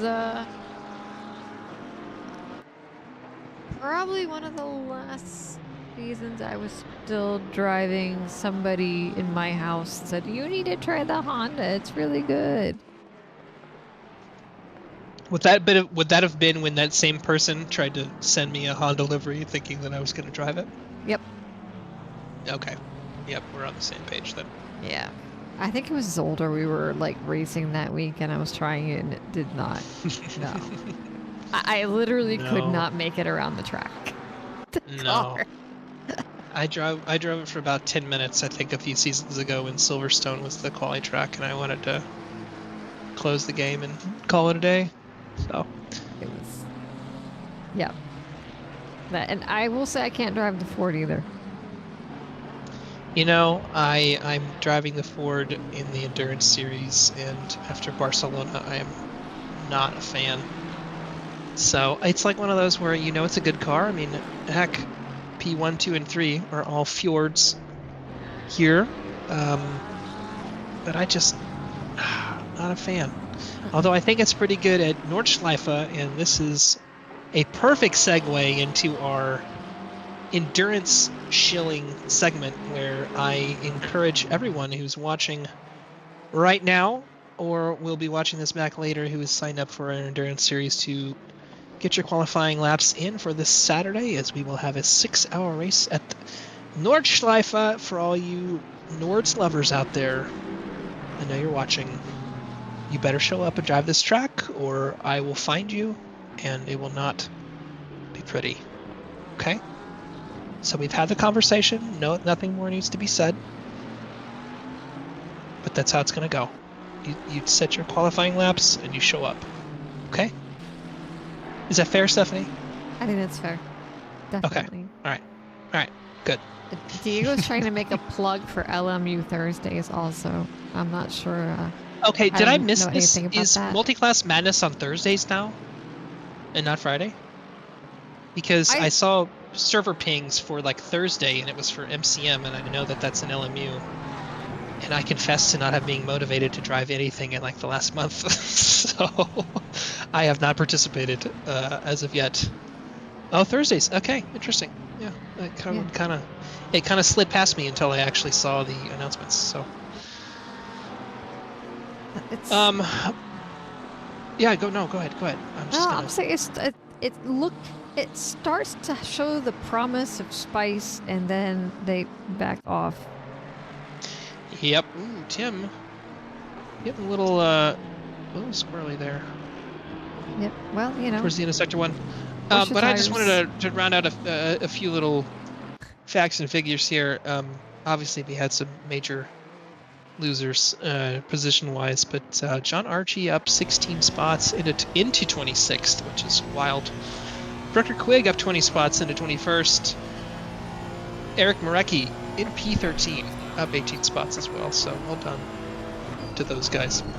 Our fastest lap of the race, Anton, with a 2:05.067, which is a comfortable 4/10. As far as I can tell, 4/10 faster than anyone else, so well done from him as he holds a over 5-second lead to Diego Donarte as the clock ticks down towards 30 seconds. Redos made it by Andrew. We missed it.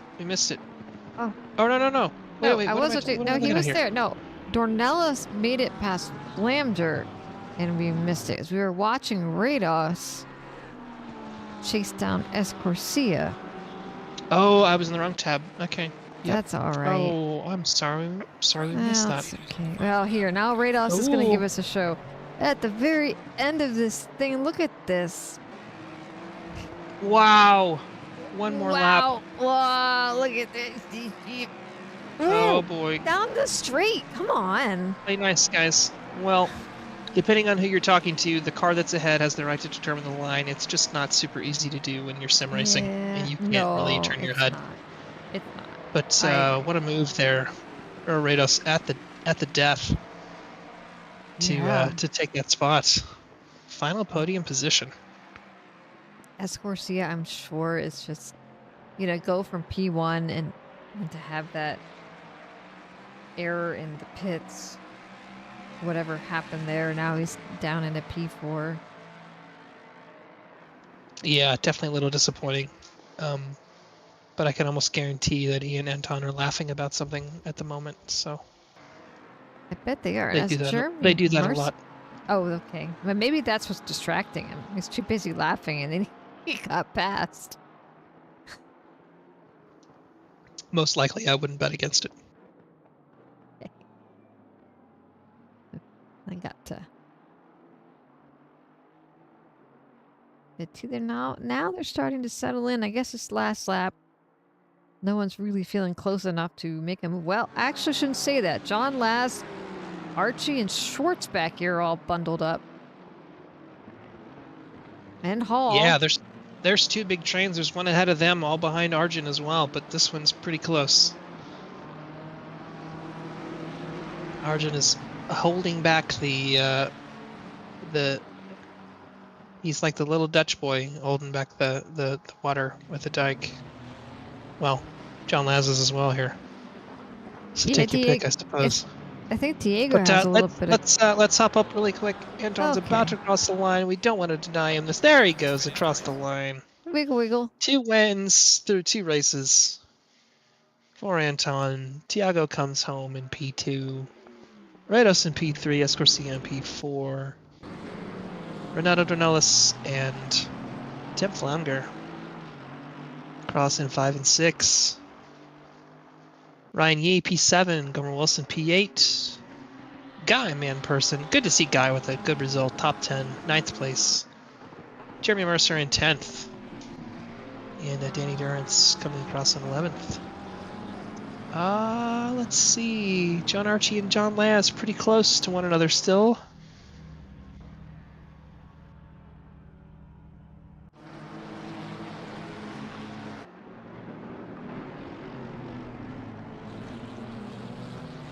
Are my eyes deceiving me? Jacob Palmieri had a drive-through and still finished in P16.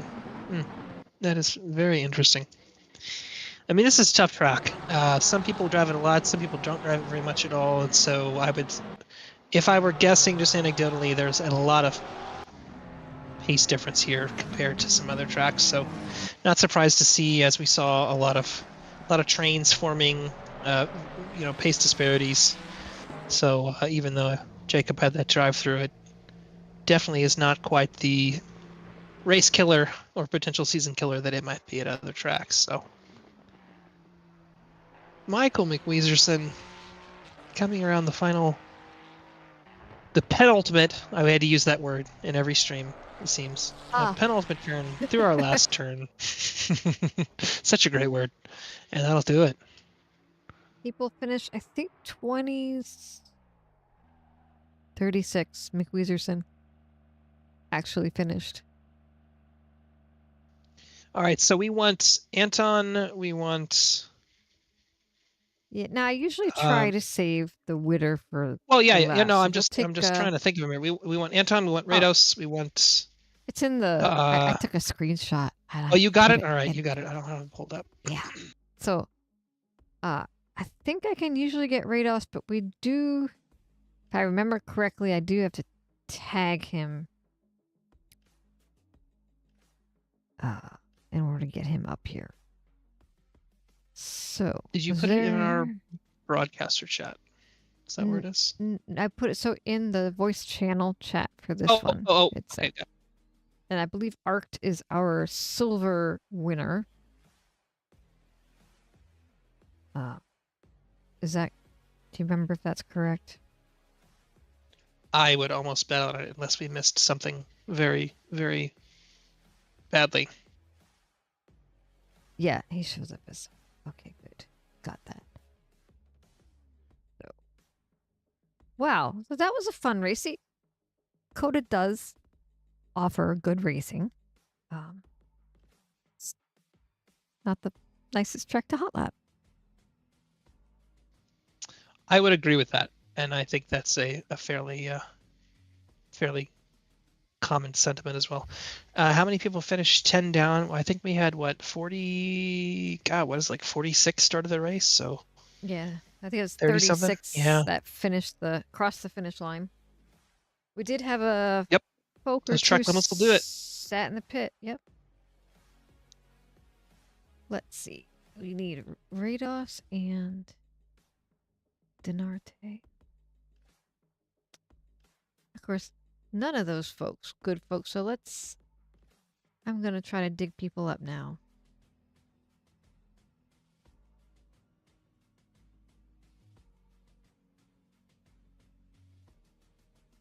I will find people. All right.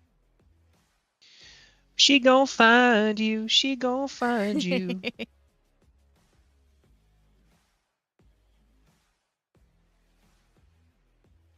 Why is like that? Oh, there's Rados. I see Andrew him. Rados.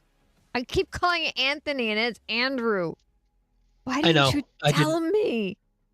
I was going to tell you off air, but you discovered it yourself. Rediscovered it.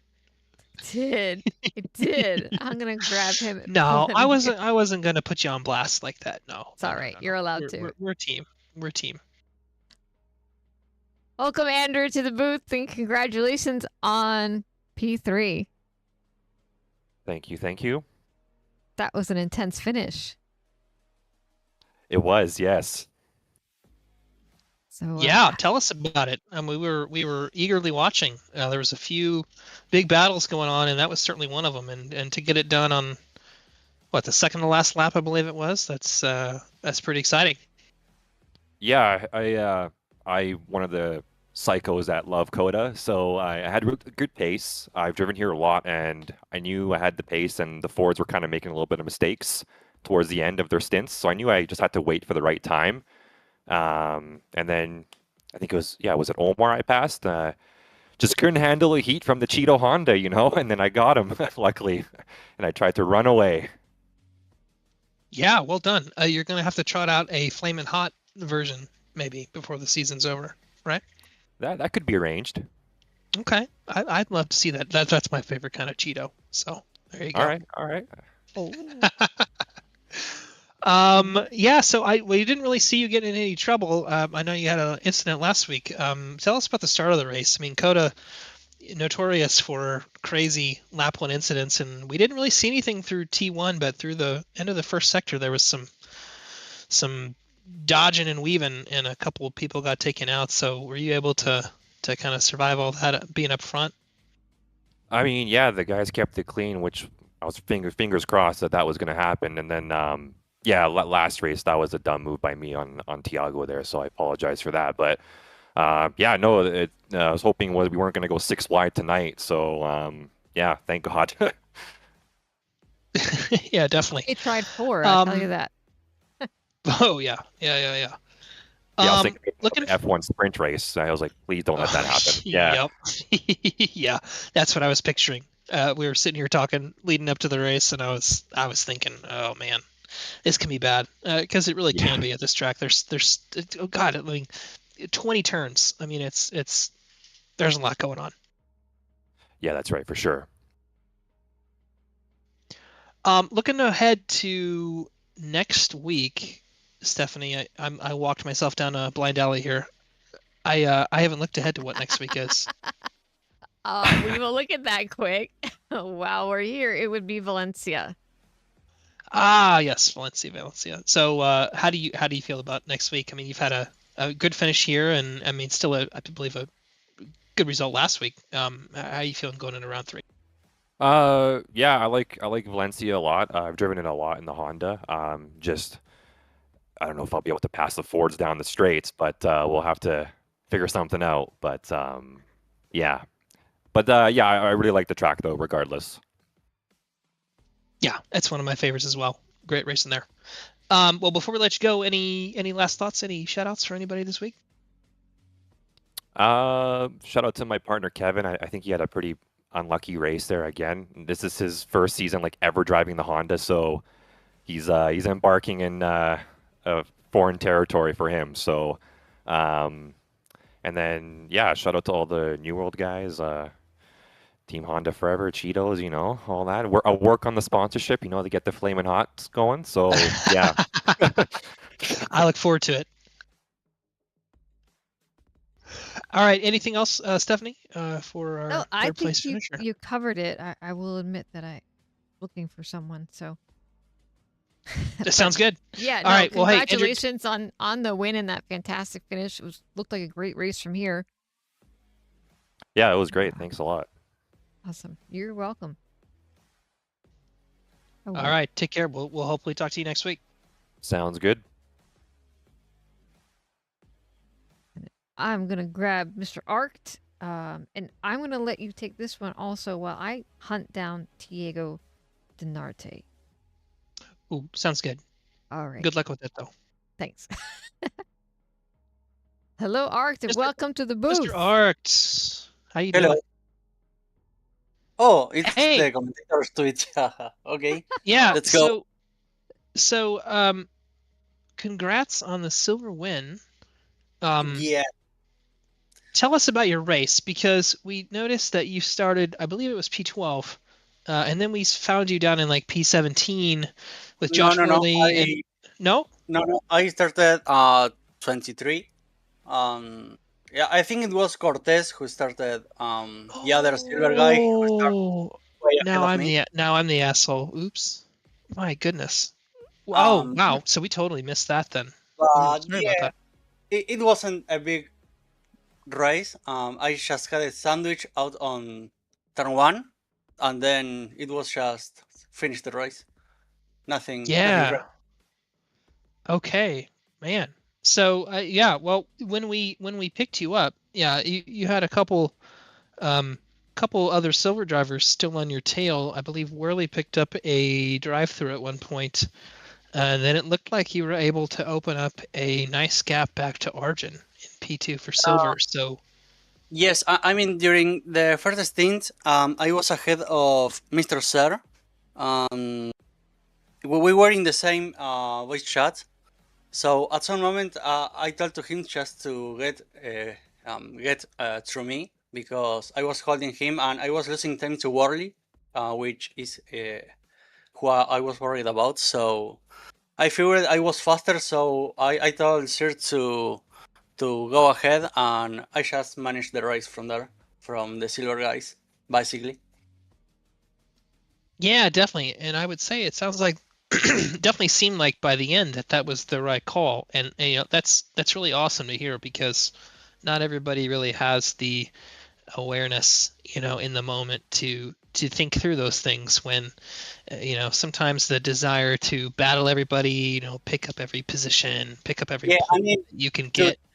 To be honest, we had a little bit of a fight with Sir, and in that Yeah, fight, we saw some of that. For pushing that limit, I got a warning. So then he lost time, and then he catched me in just one sector again. So I said, "Nah, it's not worth." So yeah. Right. No, Yeah, that's awesome. Sometimes you have to think ahead a little bit, think about the season as a whole, as opposed to, you know, what's happening right there on track. So well done. Any other thoughts or anything we might have missed about your race that you want to talk about? no, not really. It was a very linear race. To be honest, I had a move only on Worley. I think on lap 2 maybe. That was it. I just stick behind Jordan Nixon. I couldn't get a pretty clear move on him. So that was it. Just stick behind. Yeah, awesome. Well, so an on-track pass as well, and sounds like you managed the rest of the race very good. So awesome to hear. Well, before we let you go, any shout-outs to anybody maybe watching or anyone else? Shout out for Anton. He won the race, so I'm a fan of him. So let's go for that. Awesome. Well, That's actually. we'll pass I love that on. that. It's so wholesome.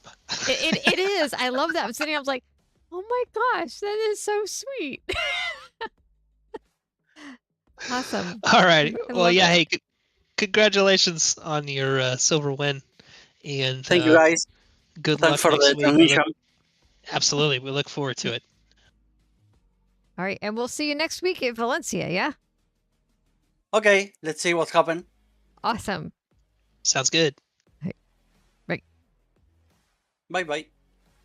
All right, and I guess I could not dig up Tiago. I think I recall that it's very late in the evening for him. Yeah, So, I think most of not all Brazil is like an hour ahead of Eastern time, so it's really late there. sometimes I was able to grab him and get him on, but he has not responded. So he's we will grab Anton. Anton, right? Yeah. Yes. Okay. Make sure I get the right person. Hello, Anton, and congratulations on another P1 finish. Yeah, pretty insane to be honest. Last time I had a winning streak was in D4. Jesus, it was a while ago. Indeed. Well, hey, no lap 1 or lap. Well, yeah, it was lap 1 last week. No lap 1 heroics. But just kind of talk us through how the first half of that race went. We kind of figured you guys would hopefully play nice with each other. Obviously, having won last week, you know, you wouldn't be too salty about P2 this week. But yeah, I'm sure you guys were talking that through. How did that go? Yeah, Actually, on that, my dad texted me before the race started, behave into turn 1. So that we did. I just wanted to make sure that, I wanted to make sure that Tiago or Andrew didn't have a look on the inside, because as long as I had the outside for turn 1, staying behind Omar, I knew that I could keep close. Both of us had really superior pace on everybody else in the first stint. It sucks for Omar because he missed his pit box, and that's something that I did in the practice race, so I made sure I practiced that. But I mean, there were moments for sure where I felt like I could have overtaken Omar, but I just stayed back because we were still pulling a gap on the cars behind. It wasn't really necessary to fight, and I told him, hey, I'm going to pit this lap. I feel like I'm losing a bit of time, and also my tires are a little bit sketchy in sector 3, especially in the triple right, as I like to call it, Gravitron. And I mean, we got the pit stop done. It was pretty tame. From that point forward, it was just head down, hot lap mode. I feel pretty good at Cota. I rarely get track limits in sector 1. The only track limits that I got were actually on exit from turn 19, which I guess is the very popular track limit in the F1 races. So I think I got just one warning. So I'm pretty happy with that result. Yeah, everybody talks about, the S is there in terms of track limits, but like turn 9, that little left-hander that leads you up over the hill, and then before you go back down, and then obviously, turn 19 with the second to last one. So tough, especially when the car wants to take a little random bounce, as they do sometimes.